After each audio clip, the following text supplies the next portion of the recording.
Өнөөдөр бид агарын бохирдлын талаар танилцуулнаа. Улаанбаатар хотын агарын бохирдлын эв усур. Агарын бохирдол нь хүн амын эрүүл мэндэд сөргөөр нөлөөж амьсгалын замын болон төв мэдрэлийн системийн өвчлөл, харшил, удамшлын эмгэг, төрөлхийн гажиг, хавдар зэрэг өвчнүүдийг тархалтыг хэсэгдэгэ. Янз бүрийн бодисууд илдэг тоосчлтын нөлөөгөөр агаар мандлын байгалийн шинж чанарт өөрчлөлт орохыг агарын бохирдол гэнэ. Гэр оролдох айд үрхийн цуухны хувьдаа 60%. Долооны цахилгаан станцын хувьдаа 6%. Автовэрийн утаа 20%. Баг дунд даврын над даралтын зургийн хувьдаа 10%. Баригдаж буй зам барилгын тоос широо 4%-ийг тус эзэлж байна. Би бол ногоон өнгөнд агарын бохирдлын 0-50%-ийг эзэлдэг.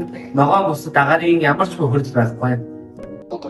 Би бол шорон агарын чанарын англи хэвийн индекс 51-ээс 100. Агарын чанарын шаардлага хангах боловч зарим тохиолдолд бодисын нөлөөллөөр хэд мэдрэг хүмүүс мэдж. Би бол улбар шаран агарын бохирдлын индекс 100-аас 250 байдаг. Хэд мэдрэг хүмүүстэй сөргөөр нөлөөлнө.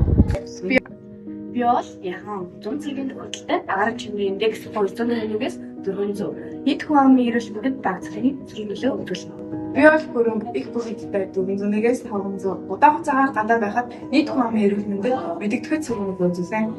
Би бол маш их бохирдолтой 500-аас 1000-д удаан хугацаагаар гадаа байл нийт хүн амын эрүүл мэндэд сөргөөр өгүүлнэ.